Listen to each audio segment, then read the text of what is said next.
What's going on, Facebook? We are live this morning. It's your boy Manny Fresh. We got Coach Derek.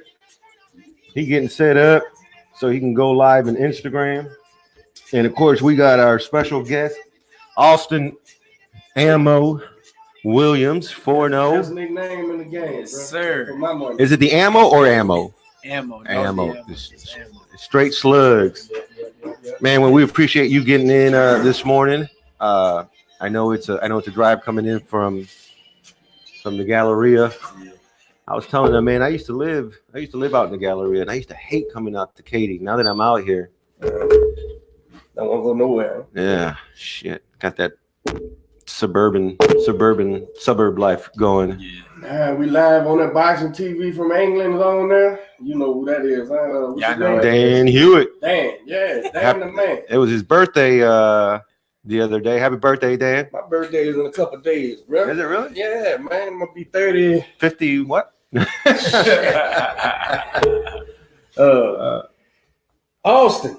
That's good. I want to know the whole thing, bro. I became a fan of you, of course, when we fought. Yeah. Because I had to look at you when Quentin was home from Colorado, and we would fight when he's here, and fight. Yeah. What we fought at 60, 68, 65? We fought at 65. 65. Yeah. He didn't want to make weight like he had to up there. So he said, man, let's stay active. And he was like, man, they got this guy, Austin Williams, bro. He's bad, bro. We want to fight him. I said, let me look at him. So I became a fan like that. And then we fought. And then since then, I've been following. And you just happen to be with, my oldest partner here in Houston, Bobby. Is who I met here first. And you over there with Maine, the top flight area, man. So I've been following you ever since. How'd you get involved with boxing, bro? What's the story? You know what? I came from basketball. I was always on team sports. Mm-hmm. Nobody in my family did boxing. Nobody knew about boxing, especially not the boxing world and how it would work, even if I wanted to box. Right. So after trying to pursue basketball, I did 1 year in college trying to pursue basketball, and I just realized, I don't want to play a team sport. I want to do something where I get everything I put in it is exactly what I get out. Yeah, it's on me. It ain't no subbing, ain't no coaches, your calls, it's all stuff like on that. you. Yeah, it's on me. Somebody else can't lose. Yeah, you got to take the loss. Exactly. Right? I know exactly what you're That's coming exactly from. what it is. Like, I grind so hard. I just got that in me that I never was content with, the game being in the hands of somebody else. Right. And when you play team sports, they make it seem like that's a bad thing. Right. But really, you just got to know. My bad, Joe. Go ahead. You really just got to know who you are. Yeah. And I knew that that's who I was. So I was like, you know what? I'm going to try something. I've been loving the fight since I was young. Since I was a kid, man, I love to fight. People thought it was because I was mad. I was like, nah, nothing give me the adrenaline rush. Like the fun is fun. So it's a real challenge. And so I decided, you know what, I'm going to try out boxing.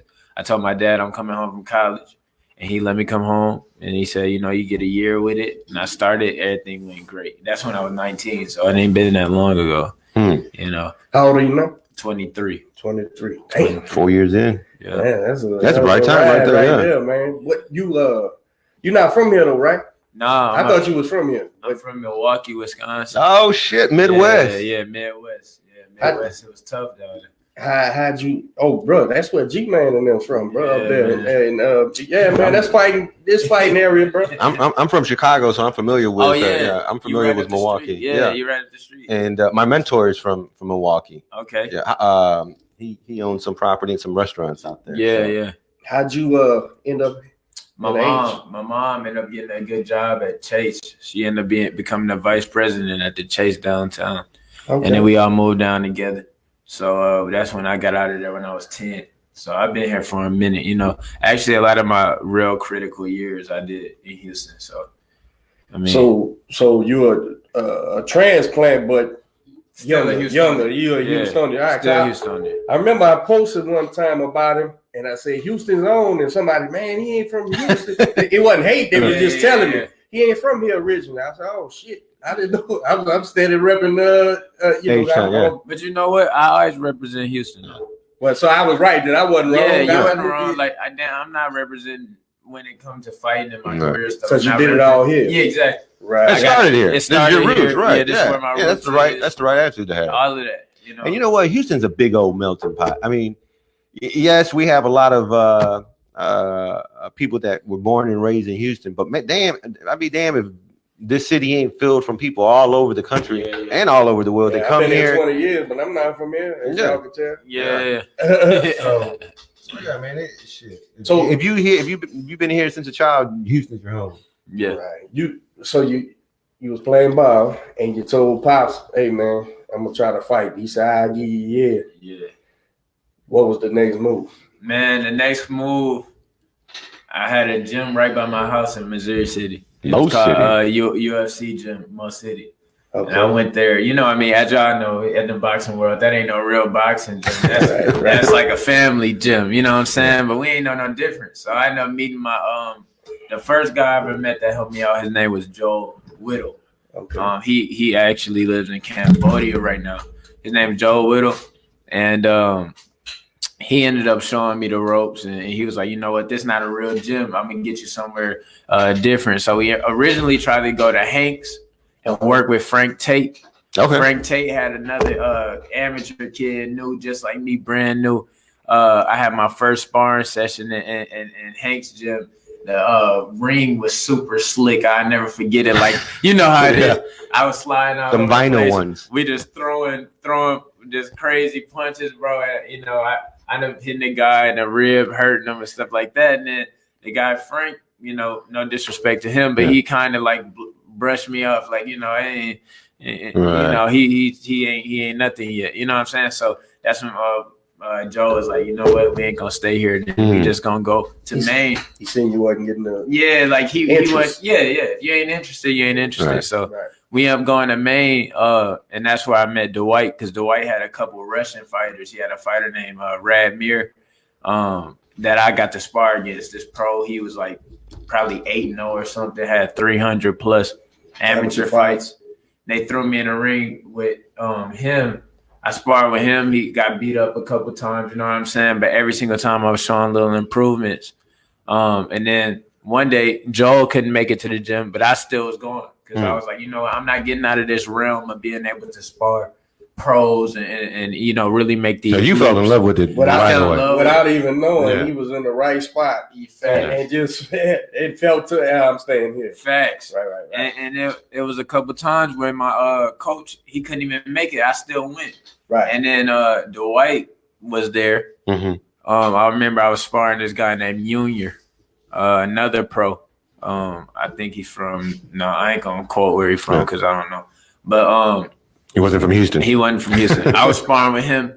Dwight got in my corner time. You know how that happens, and he just helped me out. Cool. Yeah. You know what I'm saying? Then Radmir came back and I sparred with him. Had a real tough sparring session with him. And then Dwight had both of us in his corner. And then from there, me and Dwight just was like, you know, this is going to be a thing. Yeah, hit off from there. So that was my first couple of days in Maine, which is why me and Dwight is so close now, because he's been with me from the jump. For real. I don't know his exact story, but he was a pro, right? Yeah. He was a fighter. Julio Cesar Chavez, he fought the great one. Eldrick Taylor. Yeah.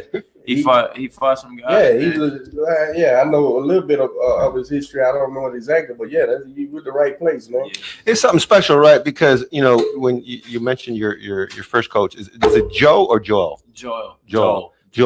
Yeah. You know, for him to say, "Hey, this isn't a real gym.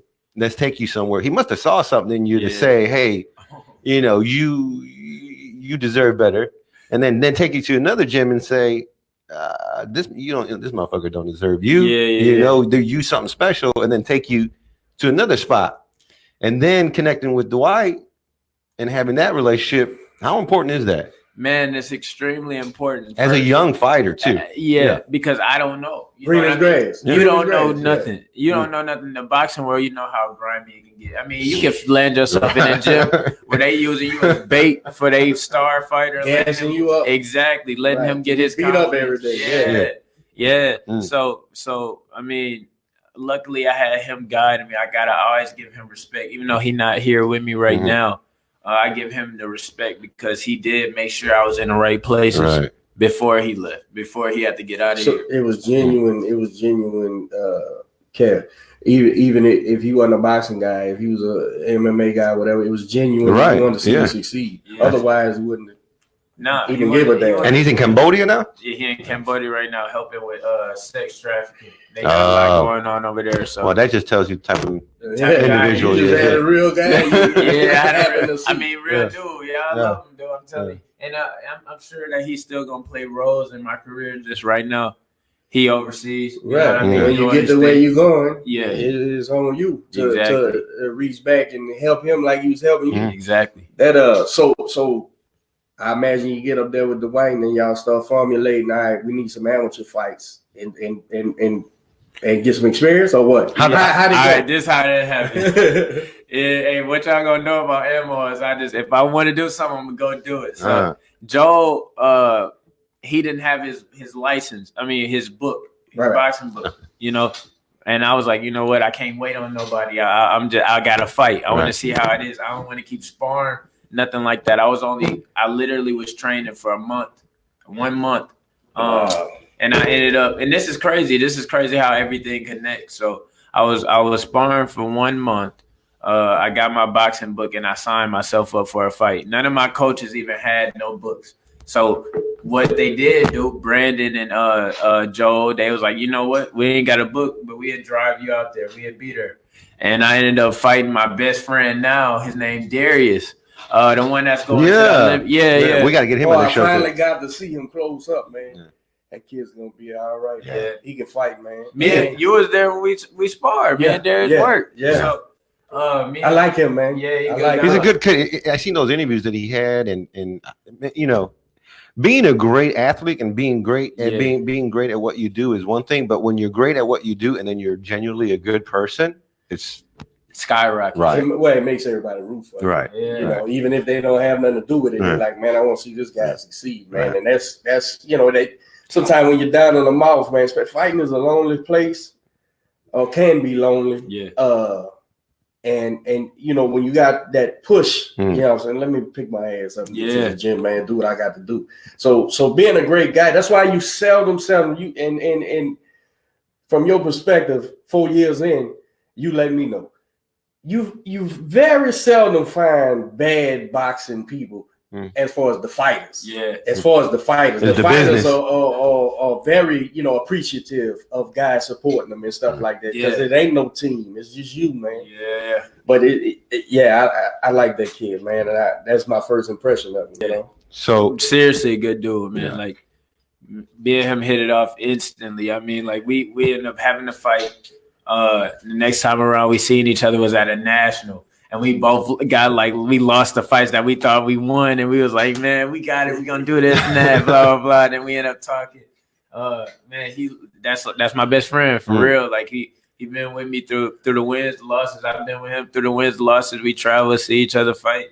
He done been the only pro fight of mine he ain't been to is my London fight. And that's because he has some Olympic stuff going on. Nice. You know what I mean? But y'all both excited. He's probably excited about where you at, and especially where he is. Exactly. Going to represent the country, man.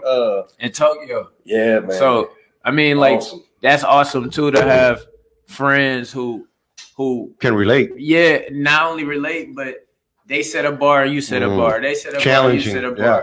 And it really ain't, it's friendly competition. Right. It's like, I'm gonna do this and then let's see what you backdoor and do. Right. You know what I mean? And it just keep you motivated. It's the right people around you. So that's my guy. That's really my guy. But like I was saying, I did that first fight. They didn't get a book, so who you went? It was just somebody in my corner that I didn't know. Just give me water, bro. Just give me water. That was it. Jump back out there and go. Me and Darius went to war too. We went to war, man. And I ended up going.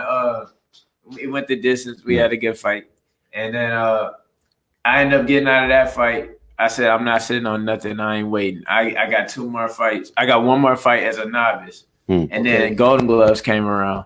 I got a knockout in my second fight. And then Golden Gloves came around. They said, "You want to fight that?" I said, "Yeah, turn me open." So I went open in my third fight.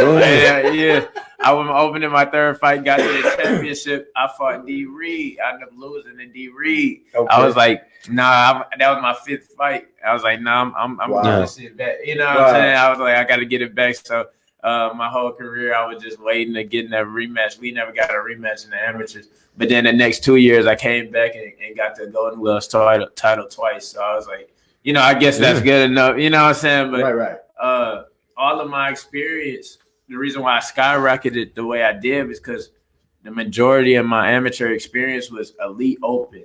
Right. Elite open, 48 fights. So I had 46 elite open fights. You know what I mean? National you racked up 46 that amateur, fast. right? Yeah, because I was fighting in tournaments.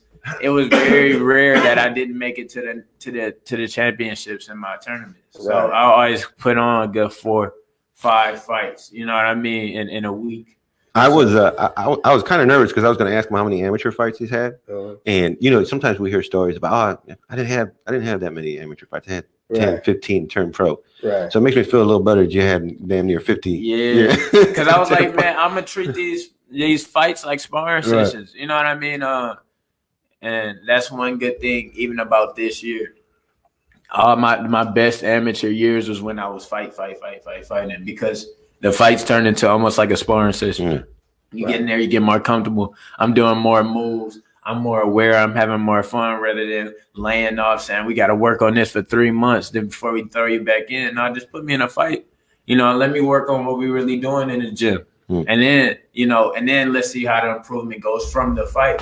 Right. And then that ended up getting me a lot of fights, back to back real quick and getting me real comfortable in the ring, especially in the fighting setting, which also in turn made sparring easier for me because it ain't nobody watching. It ain't no cameras. It ain't no, results. It's literally just working on stuff.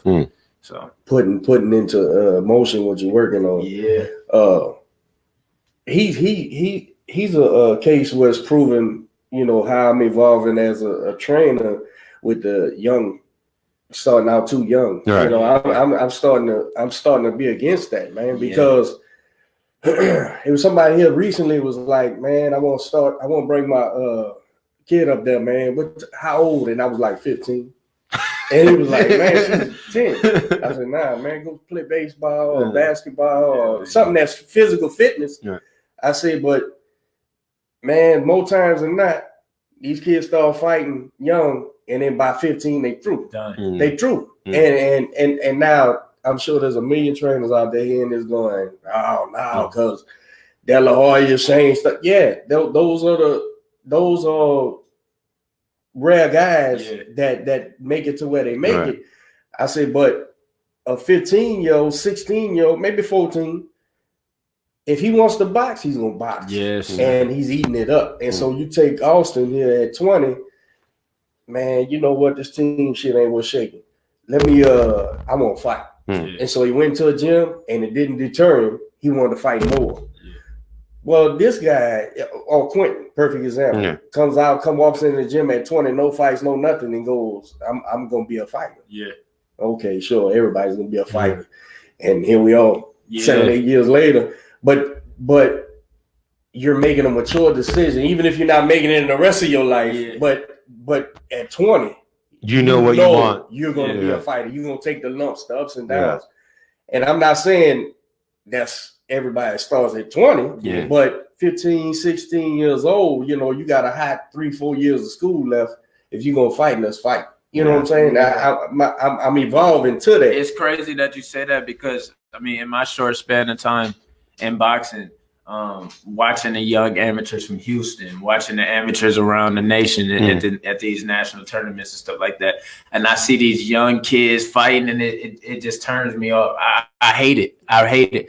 That's actually one thing that I want to, be a true advocate for is like getting rid of that. You know what I'm saying? Because let's say they do have an Oscar De La Hoya story, right, where they fight from 7, 8 years old and go all the way through. Mhm. By the time they 21, they damaged goods. They burnt out. More times than not. And they bored with the sport. Because I spar fight a lot of people who started young and they just a regular fundamental fighter. They not think it's just so repetitive. They're not hungry. They don't have that edge. Exactly. And it's such a muscle memory sport too that you got to be repetitive. Yeah. So that repetitive almost put in a zombie state. Zombie state. Exactly. Right. And then you get a guy like me it's fresh, it's fun. I'm being innovative in there. And you're an adult. And I'm a grown man. Yeah. I made this decision. Ain't nobody pushed me into fighting. So when I get up in the morning and stuff like that, I'm not thinking like, oh, I'm gonna let my dad down if I don't do it. You know what I'm saying? Now I'm like, I'm gonna be the greatest. Yeah. I'm the greatest. I'm gonna get up. You know what I'm saying? You're self-motivating, self-disciplined versus. Think about this. In my generation, when we was kids fighting, you know, the heroes we had, right? I remember my dad telling me, you know, Tommy Hearns was my hero. And he was, Tommy's 32, man, he's done. You know, and it was like, shit. You know, and so we was programmed, 30 years old, you're through. Yeah. And then, because you could go back and look at film, and you know, when Ali was fighting whoever, George or somebody, you know, he's going to get killed, and he's 30, he's old, shit. Nah, maybe you started fighting too fucking young. Yeah, you know what I'm saying? Maybe those miles. And again, that I'm not talking bad about the guys who successfully do it, but there's often too many people, bro. I see young kids fighting, dominating nationally and all that stuff, and by the time they 15, 16, they out of it. They through. They done. Joe from Next Fight Up says, I'm about to start at 38. Any hope for me? Yeah. Joe. If you come here, Joe, I got you. He says he's the Cinderella Man 2020 edition. But yeah, man, you put a lot of miles on them young bodies, man, and you know, not to repeat the same thing, but you only got so many shots in the head, bro. Facts. And you know, from fucking 8 to 13, if you're getting and you know, depending on who's fighting, they may be in some rough fights. Yeah. You know, and you taking time off of this kid already. And he's a boy still, you know. So adults, I'm not, what I'm saying is I'm evolving into older. And that's not to say neither that I think the point would be that it depends on the situation as well. You know, maybe you do it, maybe, you know, so there's so exactly. Yeah. You know, it's not to say don't, you know, maybe it's like my daughter, she's 6. You'll see her in here once in a while, but I'll never push it on her. Yeah. And when she was even younger, you know, I'll be at home and I'll spend like a minute, because for that very reason, one, I don't want her to ever hate it and be like, oh, I got to go box because my dad wants me to. Yeah. No, I want to show her, just plant that seed little by little by little for many reasons. One, I want her to have that confidence. I want her to have that ability to defend herself, and then have an option to maybe pick up the sport as she gets older. Yeah. But I mean, but my you know what, my idea with my kids, when I have kids, is they gonna be so far away from fighting. Are they gonna know how to defend themselves? Right. But they're gonna be so far away from fighting that they not even going, you know, that's not gonna be so. I don't even want, when I had the kids, I really don't even want to be in the realm of being this fighter guy, because I don't want you have a son who look up to you, stuff like that. I think kids, one, they're gonna gravitate towards what their parents like, and what they think is gonna make their parents proud. Right. You know what I'm saying? So I'm gonna show my kids so much instruments. You know what I'm saying? Like not even sports. I mean, like, they gonna stay active and fit, but I don't want them, because me growing up, I feel like my way out was sports. I had to succeed in basketball. I had to succeed in football. I had to succeed even boxing. You know what I mean? Still to this day, I had to take the stuff that I, you know, really gained as a kid doing all these sports and capitalize on it. That's one reason why I decided to do a sport at my young age. But when my kids are coming up and stuff like that, I want them to be, you know, thinking on such a different level from what I was thinking on, because I know the pressure that I had to be a great athlete, you know. And I'm not talking about boxing. I'm talking about others, you know, other sports, the team sports, athlete, the things you got to go through, you know, letting the coach talk to you any type of way, and the teacher, blah, blah, blah. I'm like, and now that I get older, I see, you know, you think that those concepts are life. Like, you let your coach talk to you this way because later on in life you're gonna have a boss who's gonna talk to you this way, and you better not say nothing back because you're gonna lose that check that you need and stuff like that. But I see that's a choice. You know, it's some people that don't let people talk to them any type of way, and they got their own stuff and they made their own way and stuff like that. That's a reality. You know what I mean? So for my people, for what I'm trying to build, that's the type of person that I'm trying to build. You know, I don't want them to get used to being a systematic. You a number. Right. You better do your job. And blah blah blah. Let that fighting be for your son to protect himself. Exactly. If he goes for it, fine. If not, you know how to fight and get in the jazz, whatever the fuck. Exactly. You know, I know being from the inner city, man, in a fight legacy, I guess you would call it. You know, history in the family. Yeah. We all us, man. We kind of felt like we had to fight. Yeah. You know what I'm saying? And it didn't help for all of us. Some of us was like they didn't want to fight, even though they would. Right. And so I know for me, getting my family out of the city, and like to me, a success story is being here, living in the suburbs. My son is a football player, my middle son, and he been knowing how to fight since he was little. But you don't got to fight, son. Yeah. You bust him in the mouth if he's picking on you or something, and then go play ball. Right. So I kind of wanted to fuse that out too. Now, for me as a kid, it was nothing. I didn't care. I was like you. I liked fighting. So I even started fights and then pretend like they did. so you know, and go home. Dad, he said mama was such a all right, you kicked his ass. But we really did, you know, with the professionals in the family, and then that so much fighting going all the way back. You kind of you hear it at school, man. You know they boxers, right? You know, and so you feel like, if I fight, I got to shine on this dude, right? Yeah. And so you don't want that kind of pressure on your kids because everybody's not a fighter. Yeah, facts. And nothing's wrong with not being a fighter. Something's wrong with not defending yourself. Exactly. And that's a good way to look at it, man. Just don't put that pressure on your son, man. It's hard enough being a man, a good husband, and a good father. Now I got to be a bad motherfucker too. Now, living up to an expectation. Yeah, a great example of that is Junior, you know, Chavez Jr. Yeah. You know, he come from a legacy of boxing, and I'm sure, and I'm sure just knowing the Mexican culture of, you know, of fathers and Chavez Sr., I'm sure he put a hell of a fucking lot of pressure on him. I mean, I can just see it now, the pressure that he fucking puts on him. And as haywire as that kid, he still became a titleist, but look at him, bro. He's going all the way.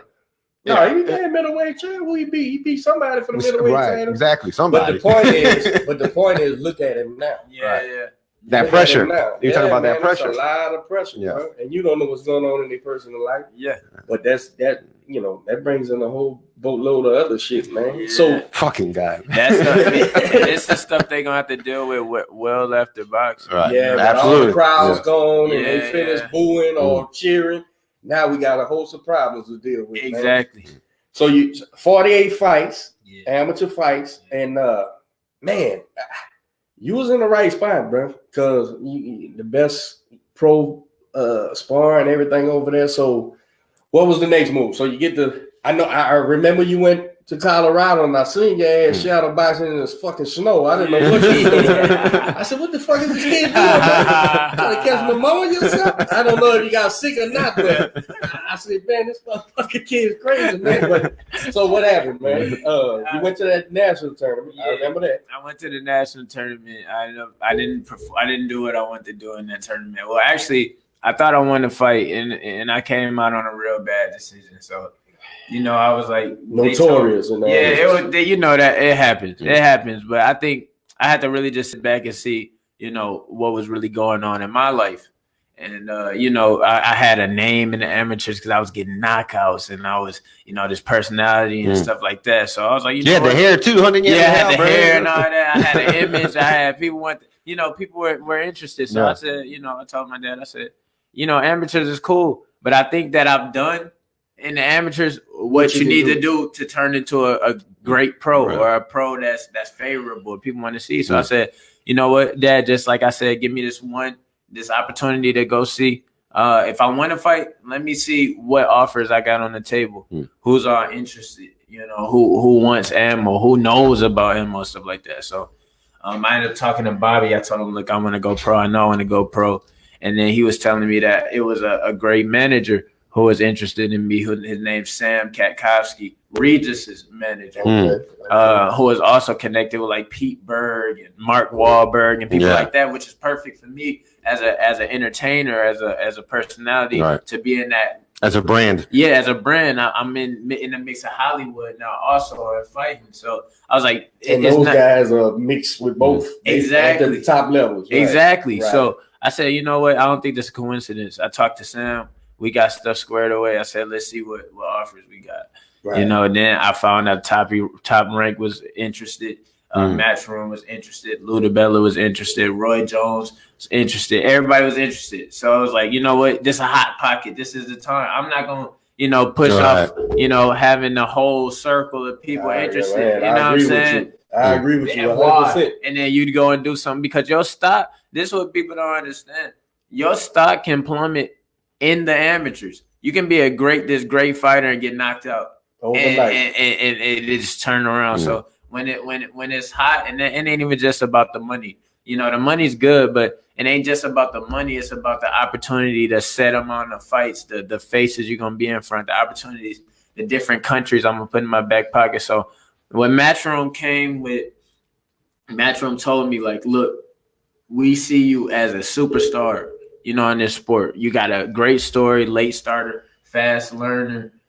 You got the knockout power, which is what people want to see. Marketable. You got a marketable guy. So they was like, you don't need to really waste no more time in the amateurs, especially starting a little late. You start your pro career at 22 years old. Boom. 10 years now, you 32 years old, still in health, still in big money. You know what I mean? So they, after everybody I talked to, even top ranked Bob Arum liked me as a guy, but he still was like on the, like, you just got to fight type wave. Like, I give you this certain amount of money, you just got to fight. And you just got to prove yourself and stuff like that. Matchroom can't be like, no, we're going to turn you. We're going to make sure you become They want to put you through the machine. They had a path. Exactly. And a vision. Exactly. So I got to, I was like, it ain't no better. Why turn this down? You know what I'm saying? My whole goal, my initial goal was to be a world champion, undisputed in 3 different weight classes. You know how much time that's going to take? That's going to take time. That's going to take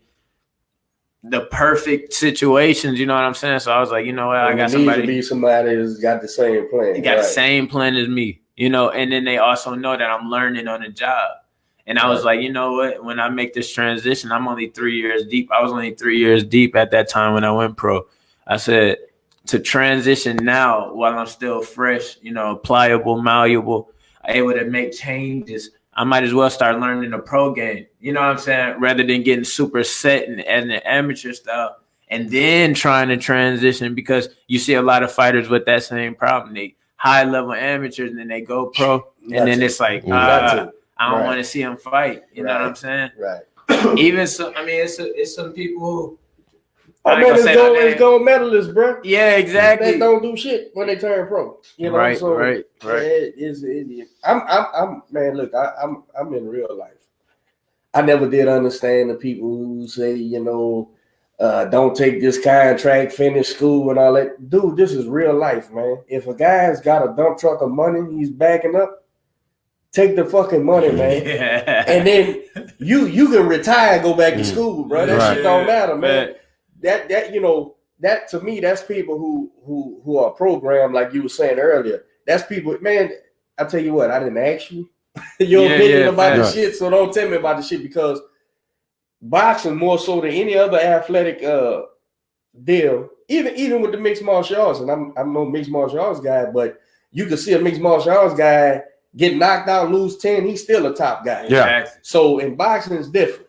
Now, you got to strike while it's hot. And if you got offers, bro, you take the offers. You see which offers better, because as you said, you could be the ass kicking his amateur in the world, bro, and you go get knocked out, guess what? Nothing on the table, man. So and everybody don't get the welcoming wagon and the door rolled out. Yeah. So if you got it, take it. you could always finish that other shit, man. Yeah, But look, man, you started fighting at 20 and you got into this, yeah. man, you be a fucking fool, brother. Exactly. Stop doing what you doing, man. All right, Eddie, back the truck up. Where you want me to fight? We going to Zimbabwe. Let's go, bro. We gotta go. And that's and so that was an intelligent move. I don't know who's helping you with it. Yeah. Hopefully your father and your trainer and shit.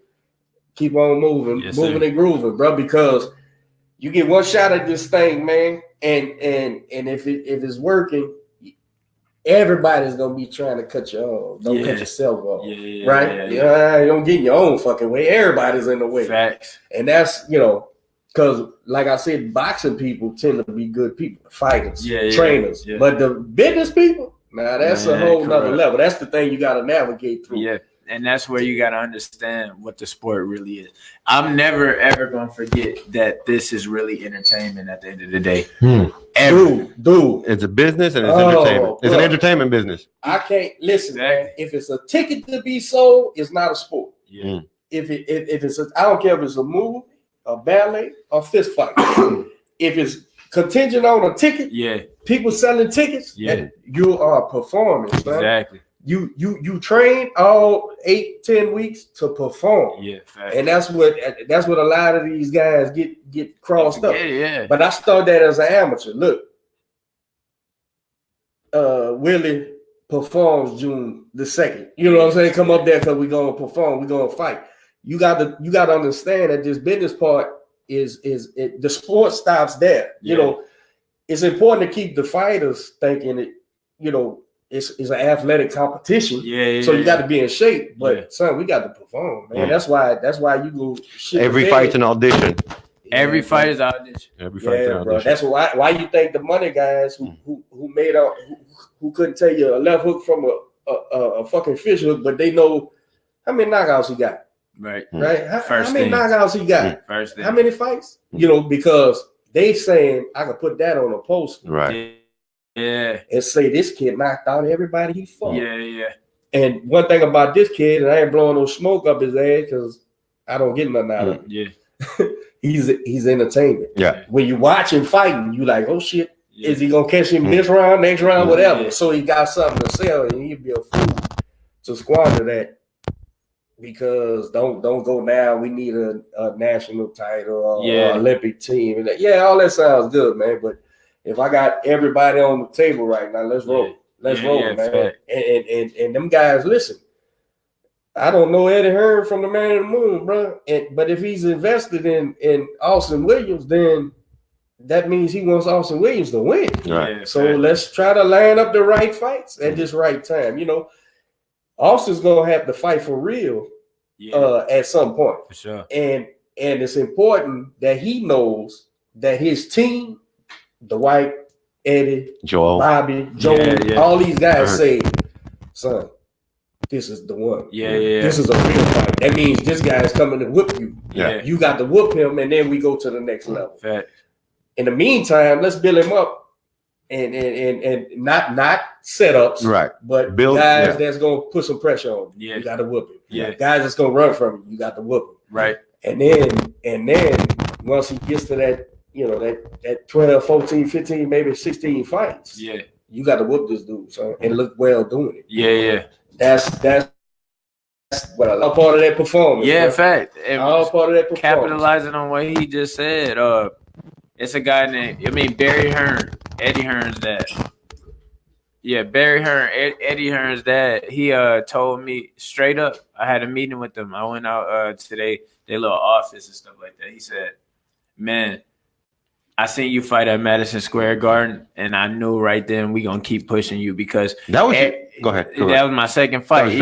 And he was like, everybody in the crowd was like, who is this kid? Out of all the fights that happened, it was like, who is this kid? It wasn't the best. I didn't have the greatest performance, you know what I'm saying, as far as like skills and stuff being shown, but I showed that I was like coming to knock this kid out and all that. And it was like, you know what, this electrifying fighter, like this is somebody that's gonna sell, this is somebody who can talk, this is somebody who, has an image and things like that. So that was a big lesson to me too, you know what I'm saying? Like, what it's really about. It's really about the entertainment. So. I want to talk about that in a second. I want to pay some bills real quick. Let me see. Shit, how do I do this? There we go. All right, Facebook, we are live here with Austin Ammo Williams. We're talking about his amateur career, talking about his pro career, having a good time chatting with him. If you're ever in need of any stereo system, audio, lifts, truck kits, man, come check out our guys over here at CJ Sounds. You got 2 locations, one in both in Katy, one on Fry Road, and the other one on Barker Cypress and 529. Y'all go check them out. CJ Sounds. They take care of all your audio and truck needs. Their motto is it's all about the sound. Go check them out. CJ Sounds. Also, how's Ben's Matchroom is a London-based, England-based deal. How's your communication with them? Everything is. Man, you know, things so easy to communicate these days. It doesn't even Instagram. matter. Yeah. It doesn't even matter where they at. Ain't like we got to get on those special like telecommunication or nothing. It's just seriously.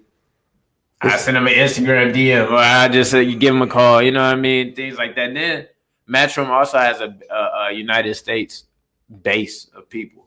I'm about to ask you that. That dude seems to be here so much. I'm imagining they got a whole base of people that I communicate there. with. I mean, I got a media guy. I got a travel assistant. I got, you know, pretty much anything that's needed out here. They have it. So it's no. We got Dan Hewitt. He's a guy from out there on London, and he says, "Hey guys, I hope you're doing well. I was ringside for his fight in the O2 Arena. I spoke with him also in London. Great. He's a good kid. Will go far." Thank you. Appreciate that, Dan.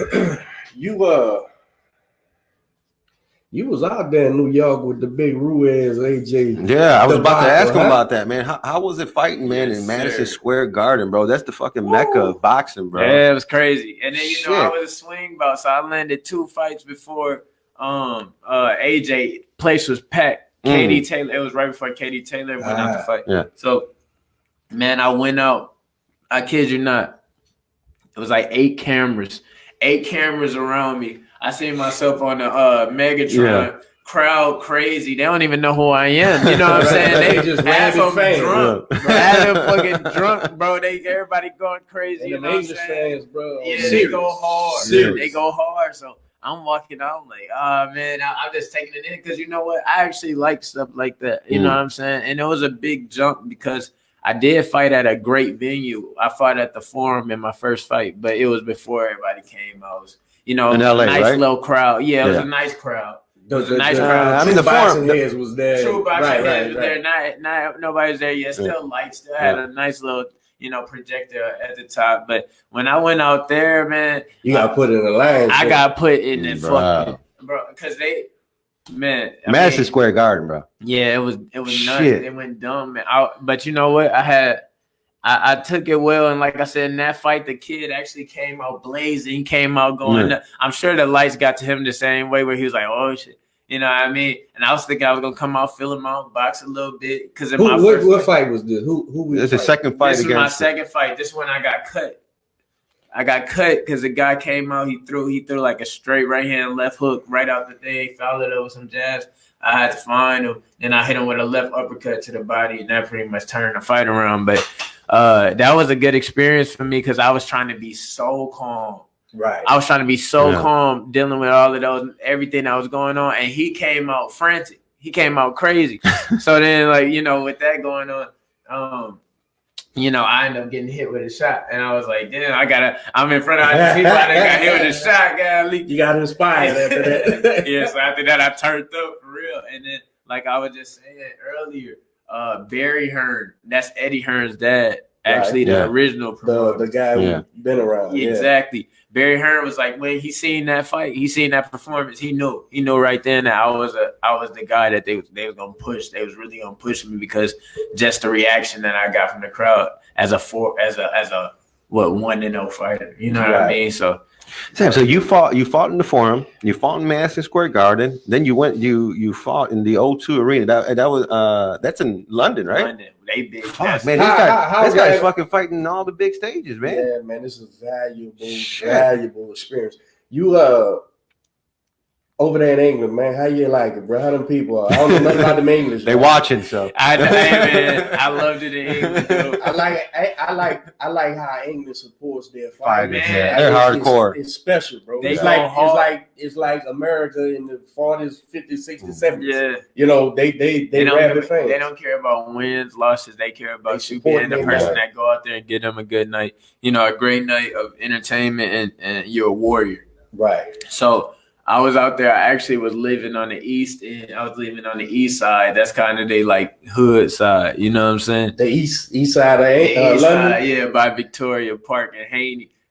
I forget what it's called, but Shout out east side of England. Shouts out to east. Shouts out to east side, man. I was out there and I was like 4 a.m.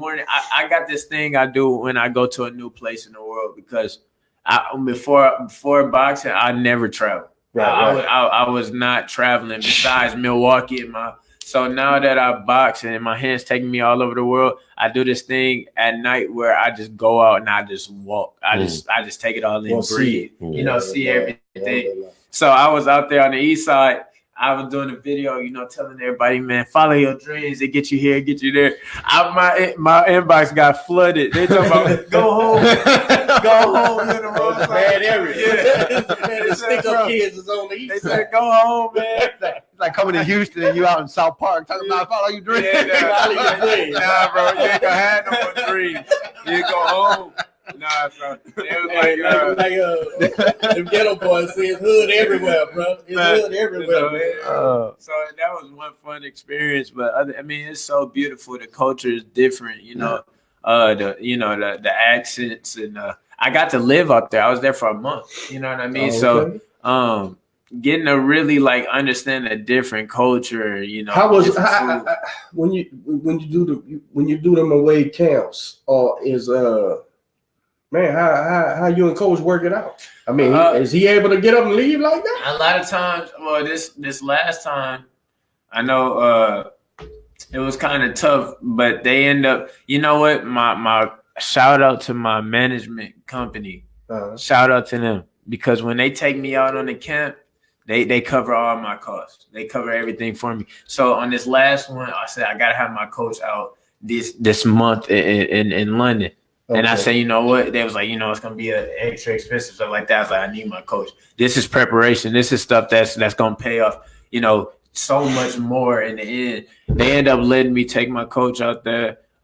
He got everything paid for. He was just on my bill. So that's how that one worked out. The other ones in LA, like when I go to LA and stuff like that, if I'm there for 3 weeks, 4 weeks, whatever it may be. They just call, sometimes I might have to have my coach there for a week or two, and then I have to just call and talk to him on the phone for the other week because figure it out. Yeah. So it's important that your management understood that how important that was, because it's different. Just showing up 2 days before the fight. If there was things we should have been doing, and it's tough, man, because.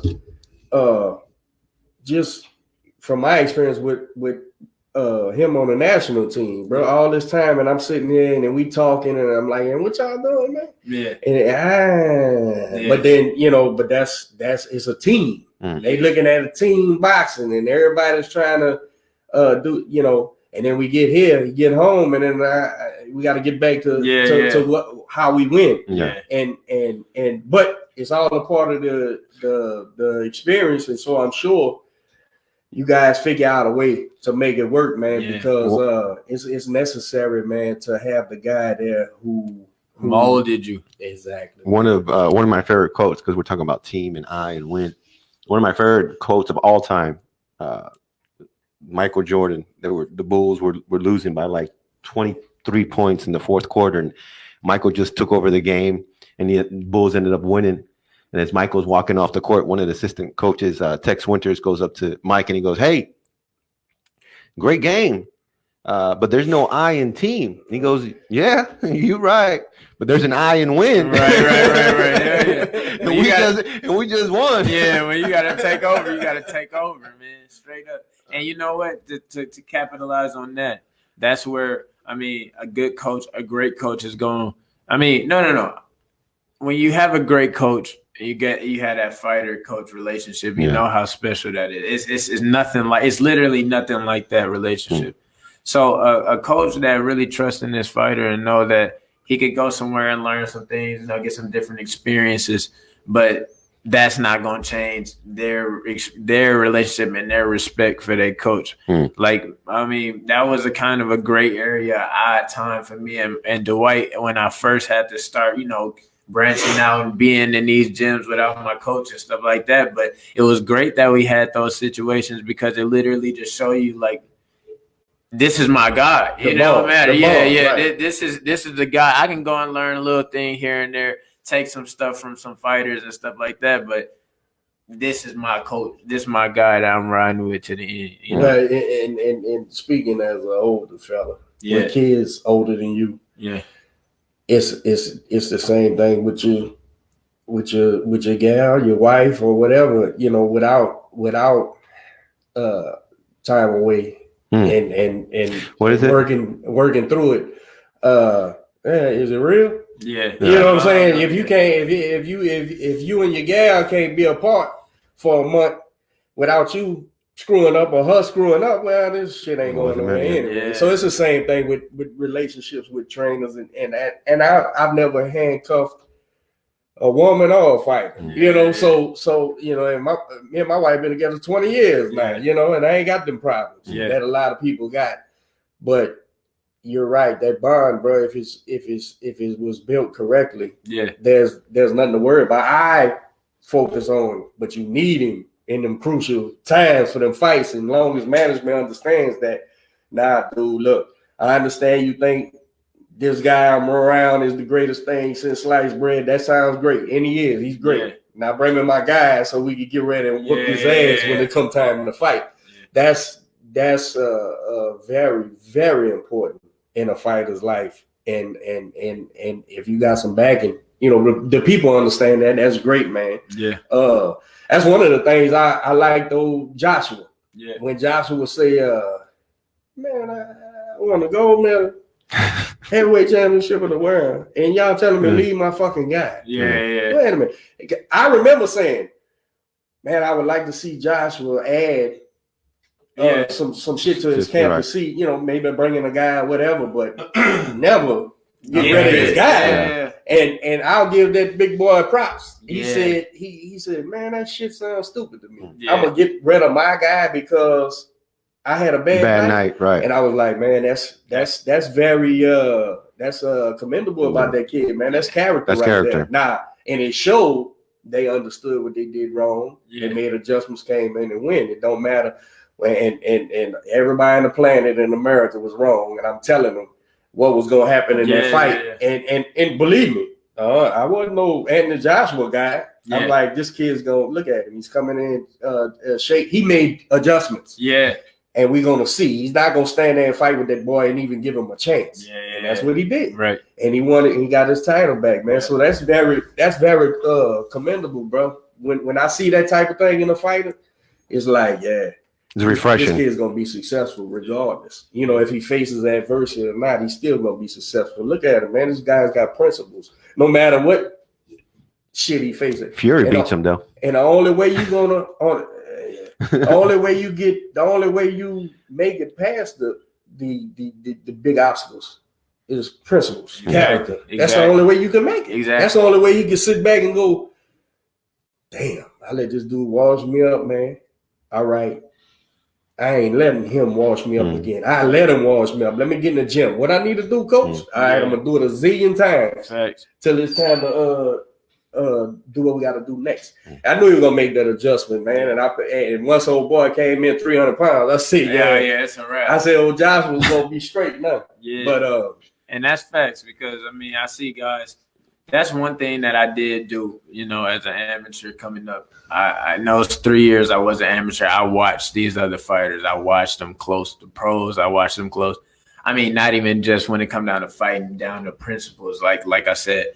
It was guys who jumped from trainer to trainer, gym to gym, manager to manager, and never successful. And never works. It never ever works because when they do find some or face some adversity like Joshua did or something like that, that trainer that they jump to is just gonna focus more on they guy. You know what I'm saying? And be like, we'll be all right, pick you up, dust you off. But really, in reality, it's just like, oh, okay, that was a good little experience. Let me go back and focus even more on my kid. You know what I'm saying? Right. And then now this guy stuck out and he trying to make his way back to his original trainer who don't really want nothing to do with him because you ruined it. Yeah, you left. You know what I'm saying? So I get it. I get those requests and I say, son, you steady going, you looking around for the missing piece. Exactly. It ain't the trainer, you the missing piece, bro. Exactly. You're not sticking around. You get yourself in a great situation, and because of anxiety, anxiousness, or because you just don't know, you done screwed yourself. And then now you're wandering around looking for the missing piece when you the missing piece, man. You the problem. It ain't these trainers. If you got a successful trainer, and we know there's fly-by-night trainers ain't worth for shit, and I like to call them out. Yes. But sometimes the fighters ain't worth for shit. Yeah. They the missing piece. They sticking around and trying to get that, what they doing over there? I need to go over there. Yeah. I need to go over there. I need to go there. You cutting yourself off at the kneecaps, man. Yeah. And people don't understand that, man. It ain't. And I like to, I have an education in fist fight, and I like to say I can observe trainers with an education in fist fighting. Yeah. And go, that's a good coach. That's a good coach. And you sit there and think, kid, there's no magic recipe, bro. It's no magic. I'm not gonna add some different seasoning and you're gonna be great. Yeah. You're not doing the work. Every time it's time to do the work, you looking for the magic recipe, and so you just gotta look at them guys from afar and be like, it ain't gonna happen. Yeah. And it's real tragic when it's a kid who got ability. Yeah. And it gets in the wrong hand. Shaped if they wouldn't get in the way. You know what I'm saying? Yeah. What are some of the fighters that you like watching now? What fighters excite you? Say, man, I got to sit down and pay these 20 old funky ass dollars to watch. Some fighters that I really. Did you have it? How you came into boxing? Did you have Roy Jones? That was Roy. Yeah, all the the fighter of the decade. You really left-handed? Yeah, I'm really left-handed. I know Roy Jones real well too. I had went to his, he hosts that little national tournament in Vegas. I went there. I fought in front of him twice. Got 2 knockouts in front of him. And they promote in Vegas too. They do shows. They go hard in Vegas. And I was talking. We saw him in Vegas on the craps table. Yeah. I was actually talking to when I started boxing that day when I told you I called my dad. I told him, hey, I need to go. I'm boxing. Like, come on. I actually went to the gym. I went to the library and doing no schoolwork. I watched Roy Jones a whole 2 days straight, just straight Roy Jones highlight. I'm like, damn, this is what I want to do. You know what I'm saying? And when I went to his tournament, I mean, even when I started boxing and stuff, I still was like watching his film. What is it about him? Is it the technical side? Is it that he's entertaining? Is it that he's able to get the fans involved? What I loved about Roy Jones is that he was not orthodox in any way, shape, or form.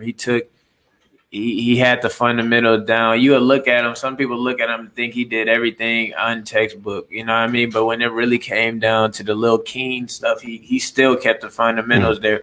But he took the sport and transformed it in a way that nobody can imitate. You can see guys who try to fight like Roy Jones at best. Never works. Like that. Yeah, it never works. But he came and he really evolved the sport, or he came and put something in the sport that can never be replicated. That's exactly what I'm trying to do right now. That's my goal, and it's not to fight like Roy Jones Jr. It's not. I love watching him fight, but I have my own style. You know what I mean? I wouldn't say you a copy of Roy. Exactly. When you see me last week, so I'm doing things in there that's just different. I want people to see me. They can just turn on the TV and see me moving around and be like, that's ammo right off the rip, because I'm just doing something just so different, but it's genius in a way that is still fundamental. You know what I mean? I'm not bowing my arms back and throwing punches. everything is still in the right place. My power, my leverage, everything is still there. Yeah. But it's just something that ain't been seen before. Boxing is, like Coach said, it's no special formula to it. You know, really, you're gonna get the from each good trainer. They're gonna give you these great fundamentals, a great base, and let you build up on top of it as you want to. Right. My coach Dwight, he gave me, like, he really drilled, still to this day, drill the fundamentals in me. But we had this great balance because he knows how creative I am in here. He lets you bring you. Yeah, he let me bring me to the table. The athleticism that you bring to it, build on top of it. Yeah, right? yeah. That's and you let me work that. You let me practice and train that. You know, a lot of fighters, and that's another thing. You get a lot of coaches who really do want their fighter to fight this way. Right. You know, their style. If I had a coach like that, I wouldn't be successful. I wouldn't be as successful because, you know, it'd put me in a box, which would put me under stress, and I just wouldn't be as creative. And correct me if I'm wrong. And fuck, I ain't seen you get built. Yeah, I'm sure your trainer knew just how much. Oh, that's one. Let me get live here. He knew just how much to let you be you. Yeah. Without letting it be flawed boxing. Exactly. We can't let you be flawed boxing. Exactly. But bring you to this part. Exactly. Right. That's the difference. That's a good coach. Yeah. Right. He understands. So Roy Jones caught your attention. You studied him. You enjoyed him. Yeah. Who are some of the current boxers that caught your eye?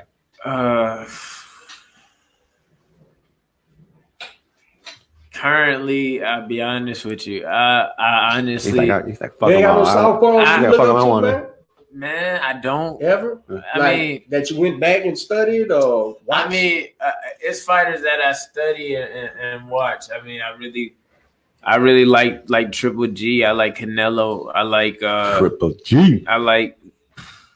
I'm telling you, my whole idea is to be such a different fighter that I really don't clog my mind with. Right. I just don't. And then, like, the idea, the style that I have is gonna be so exciting that it's like I can't get really excited about other fighters. I like fight. I even like Tank. I like the new guys, Devin Haney, Ryan Garcia. Like I like what they doing. I like what they doing outside the ring and inside the ring and stuff like that. But when it comes down to like the real style, it ain't really a style that I'm just like in awe or really admire right now. I love Deontay Wilder too, as far as what he does inside and outside the ring.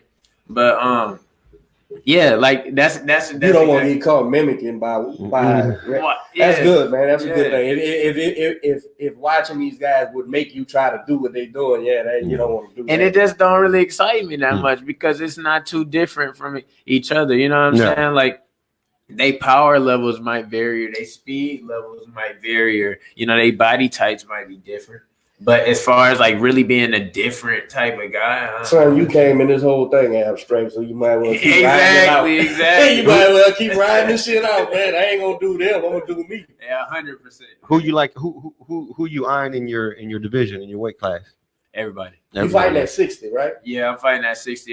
Do you plan to stay? Are you gonna go to 54? We gonna try 54. I mean, I'm walking around right now 71, so it's like. 4-6 round fights, you ain't gonna kill yourself for those.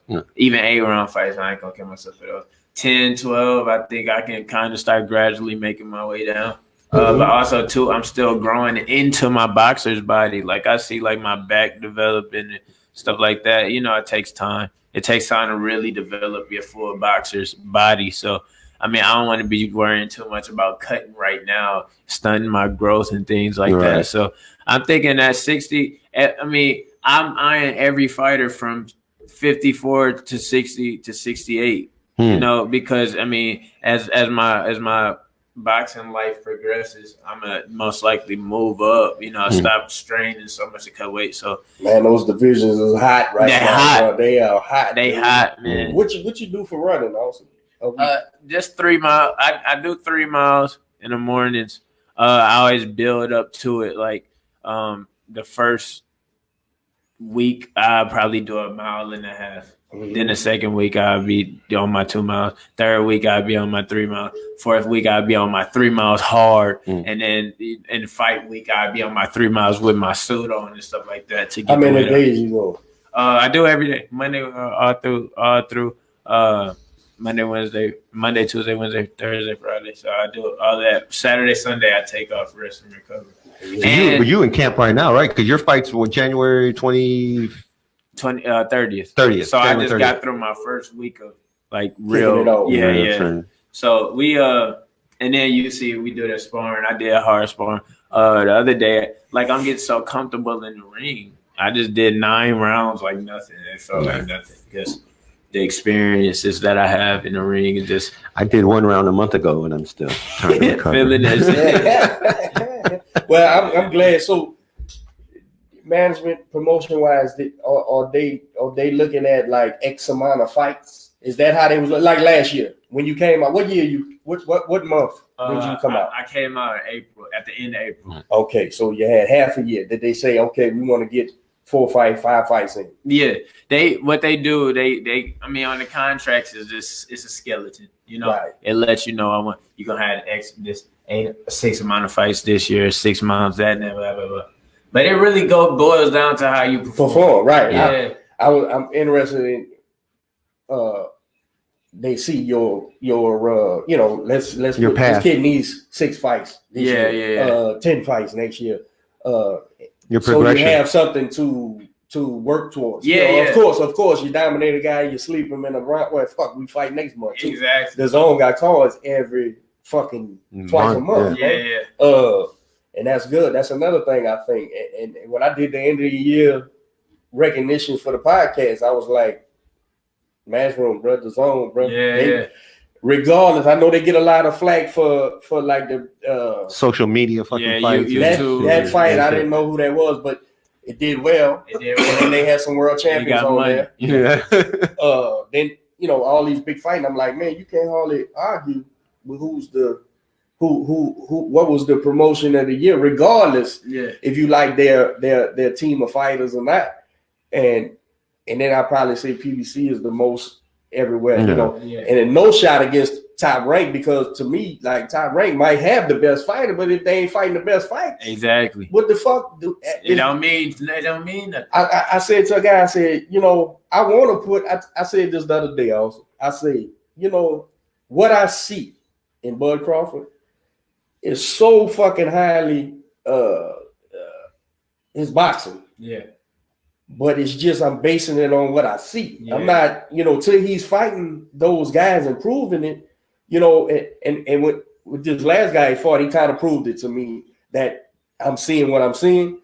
But still, until you fighting the Showtimes and the Earls and all these guys, where with Canelo, I'm not questioning shit. This guy's fighting whoever you line up, 20 fights in the last 10 years, and he's fighting whoever's the champs and shit. So that's when you're looking at the promotions. That's what I see. So for you, again, we not tied in no other way than besides fan and boxing. Yeah. When it's time for you to step up, the fights are gonna be there.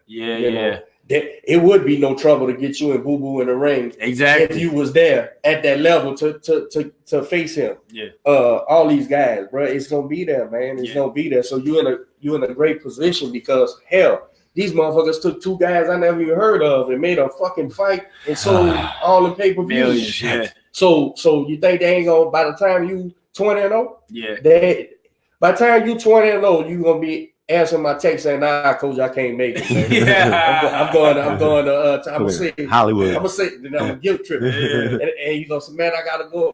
I go to Australia. I'm on vacation. I give you a phone call. Let's do the phone call. But by the time you make it to the sofa on the fucking TV, and it's time to do that, it's gonna. We'll have our own show on fucking ESPN by then. And I have $1 billion and everything. But yeah, man, you're in a perfect position. I tell you, and I've always said this to you. Yeah.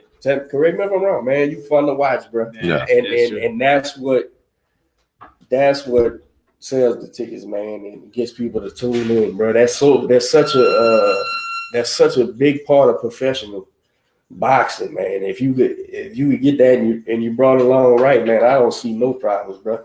To the fucking moon, bro, with this kid, man. Who?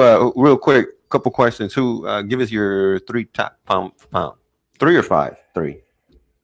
Let's put some pressure on him. Yeah, 5 and give him some relax. Nah, that's what I'm saying. I'll put some pressure on him. I don't want top 3 pound fighters. Pound fighters right now. Current. Canelo. I'm sorry. I love, man. You're 1,000% right. Fucking kid was 47 and just knocked out the light heavyweight champion of the world. And they all right. And shit. What are you all to the wall? Canelo, Deontay Wilder. He's up Wilder. There. And 3. Who is no man. Who is 3? Shit. I say Lomachenko. Wow. Okay. But I like Lomachenko. I'm a big fan. I've been a big fan. Has he been active lately? Because I ain't been really. Which is funny because he was active, and now but I think they signed the Lopez fight now. Oh, okay. I think they signed it. Yeah. So that's one thing about top rank. Them top boys is gonna have to fight each other. Yeah. There's nothing else out there. You can only take bullshit so long before you'll lose your shine on them boys, man. And that was what was happening to Lomachenko. So it was like. Oh, people 2 years ago was telling me I'm insane for not having him pound for pound the best. Lomachenko, and then it kind of dwindled off. Yeah, because he ain't in the public eye really no more. And Crawford would you say Crawford took his spot at top rank? Crawford kind of is the beast. You know what? Crawford is such a monster, but like we talked about before, he not like look at all the other guys. Errol Spence, Crawford. I mean, Earl Spence, not Thurman. You know, Porter, all of them. They all put their records up against each other. Yeah. You know what I mean? And even if they losses wasn't real losses because they still got that pull. Your boy, what's his name? Not Garcia. He famous for his left hook. I forget his name. Danny Garcia. Danny Garcia. That ought to be proof positive for young fighters and fighters in general. Danny Garcia, Showtime, Porter.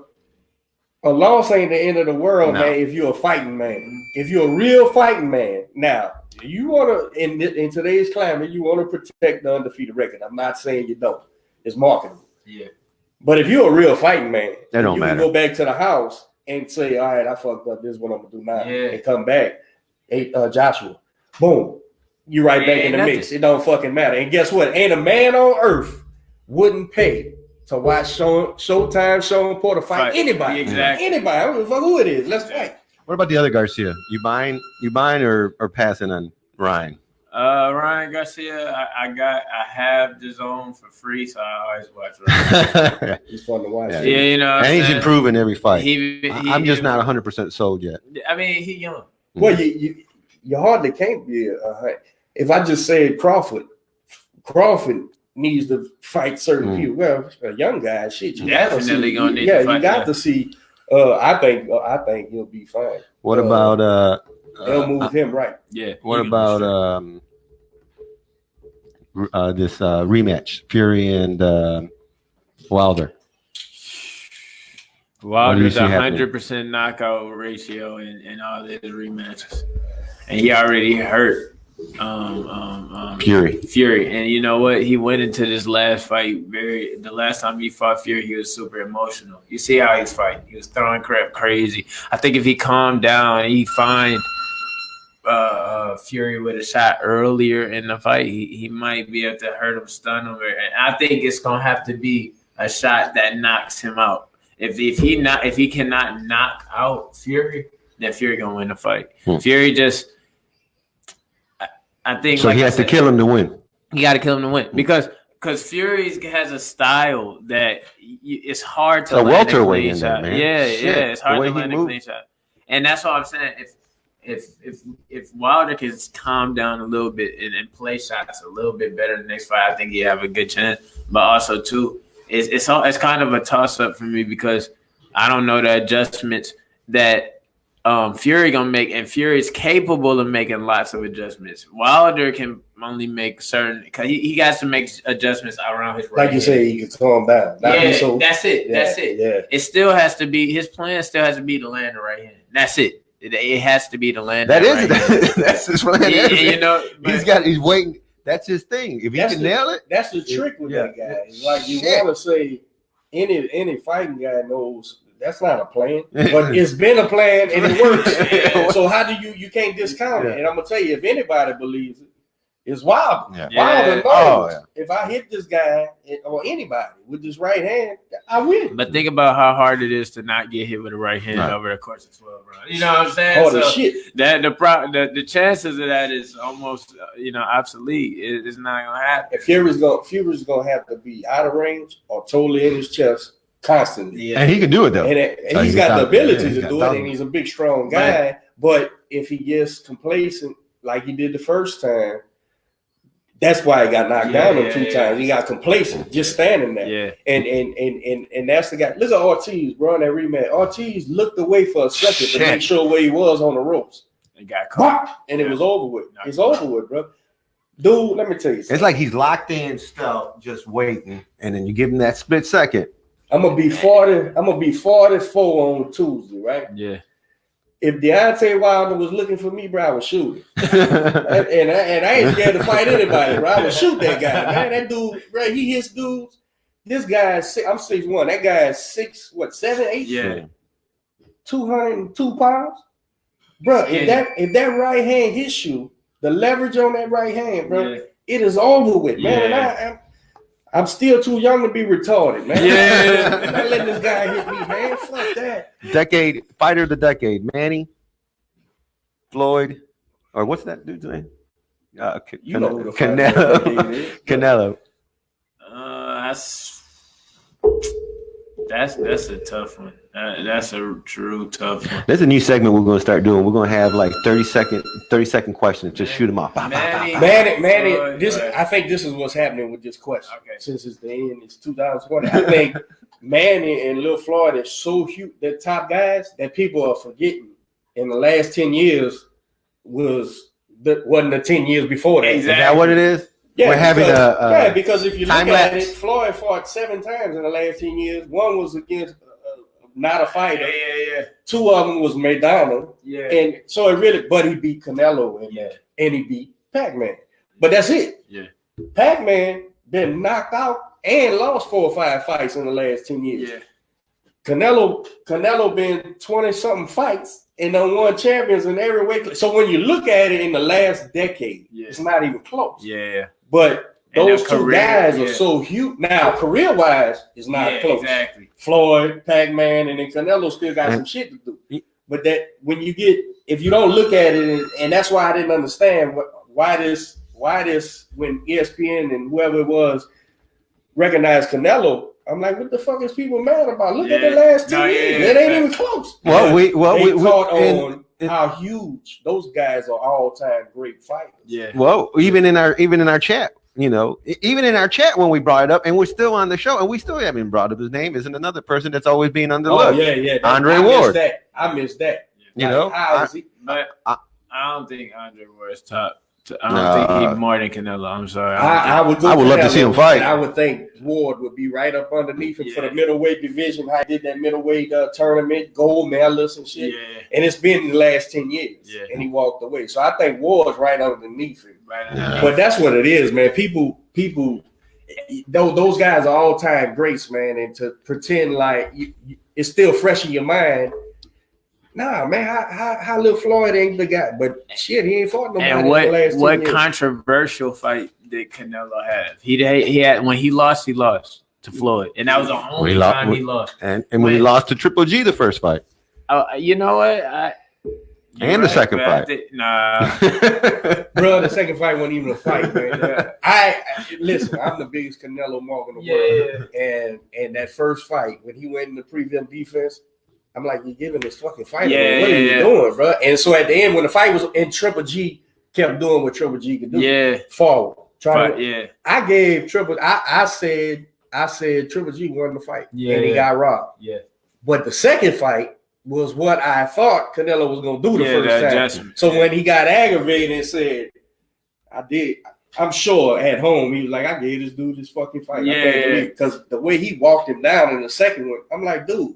That's what you was supposed to do. Yeah. And that goes to prove the point that the one that goes back and makes all the right adjustments is the one that wins. Is the great That's fighter. pretty much that's what they want to see is the guy that make the changes. And I'll say this, man, because my mind is always athleticism. You got great athletic fighters and great boxing generalship fighters. Either one of those guys, if you face defeat or the obstruction, the guy with the ability to go back to the gym, I don't care if it comes from his athleticism and ability to learn and do the things that say, or his understanding. Yeah, that's what makes a great fighter. Yeah, when they come back and be, because the weaker guy goes, man, I can't beat this guy. This guy beat me up and ain't shit I can do about it. I just don't want to fight him no more. Yeah. Well, that's the difference between Floyd Mayweather, Canelo, Pac-Man, these great type fighters, man. They when Pac-Man got knocked out that time, he didn't, most fighters, if they're not great, they quit fighting. Right. I'm through. That's the end of me. You're still kicking ass. I let this son bitch hit me. Let me switch up. But that's the difference, man.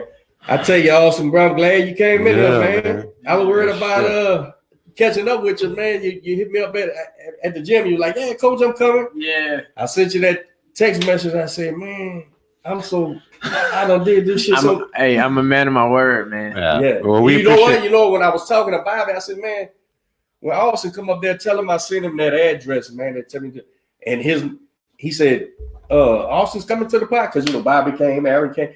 I said, yeah, he told me he wanted to come, and he was like, well, he'll be there, and that's what he said. Yeah. So no, he kid to come through, man. I don't say something and not do it. I don't even sit right with me, Well, we appreciate you coming in, man. You gave us plenty of time. I hope you enjoyed it. I did. It was some good conversation. Why don't you tell everyone when your next fight is, where it's at, and then where they can find you on social media and whatnot. January 30th, I'm fighting in Miami. I'm super excited about that. I've never been to Miami. It's going to be my fifth fight, 6-round fight, step up in competition. That's good. Yeah. Nice record. He got a higher ranking than me, so I'm gonna go take that, snatch that up. Yeah, absolutely. And y'all can follow me on Instagram at Ammo Williams. Facebook is just Austin Williams Boxing. Twitter, Ammo Williams. Be on the lookout for a new YouTube, Ammo Williams. And my website is ammowilliams.com. So that's what's up. Any shout outs to anybody before we head out? Shout out to everybody. You got to give me about a minute on this one. Shout out to my coach. All my coaches, my whole team, my family, dad, mom, sister, brother, everybody in Milwaukee. Shout out to all my friends. Shout out to my boy Darius. He out there in the OTC right now. Shout out to all my sparring partners who helped me get ready for this fight right now. Shout out to all my fans and supporters that show me love. Shout out to So Real, the dance studio that I go to. Shout out to Brandon Saunders and Bell's Life Enhancement. I go there for my recovery. Shout out to Main Boxing Gym. Shout out to my management company. Shout out to my promotional company, Eddie Hearn, Matchroom Boxing, The Zone. Thank you to all of y'all. I appreciate it. What's that martial arts I seen you doing? Capoeira, baby. What is that, bro? Capoeira is a Brazilian fighting that's that Brazilian fighting dance. This kid was flipping and shit. I said, man, you can flip? Yeah, like crazy, man. Bro, this dude was doing some like ninja moves and stuff. That's some crazy shit. I love that, dude. You know what? I actually got some news to announce in that. I'm gonna let y'all know right now, man. I actually upgraded. It's just like a karate system, stuff like that. They go belts, ranking. So I ranked up. I leveled up. I had to kind of back off of it for a little bit, getting ready for these fights and stuff like that, because it's just risky. But I said, you know what? I done ranked up. I leveled up. I'm taking a little break from it, but y'all see me back on my capoeira stuff. And shout out to Brazilian Foundation of Arts. That's down in Houston, right close by my boxing gym, off Pecora Street. So shout out to them and my whole Brazilian family out there. Appreciate y'all. That's what's up, this man. fella's gonna be in the movies. I already know what's the plan. Really, I'm gonna speak it anyway. He's gonna be in a karate kicking ass on the movies, man. Appreciate you, bro. That What you got? I was just gonna do our commercials. Go ahead. Yeah. So this week's episode was brought to you by What You Craving. If you're looking for a food truck to cater any of your events, it's a great American classic food truck. You got all your classics from burgers, pulled pork sandwiches, briskets. We do large events, small events, weddings, bar mitzvahs, whatever you need. Give us a shout out at whatyoukraving.com. Also, Solo by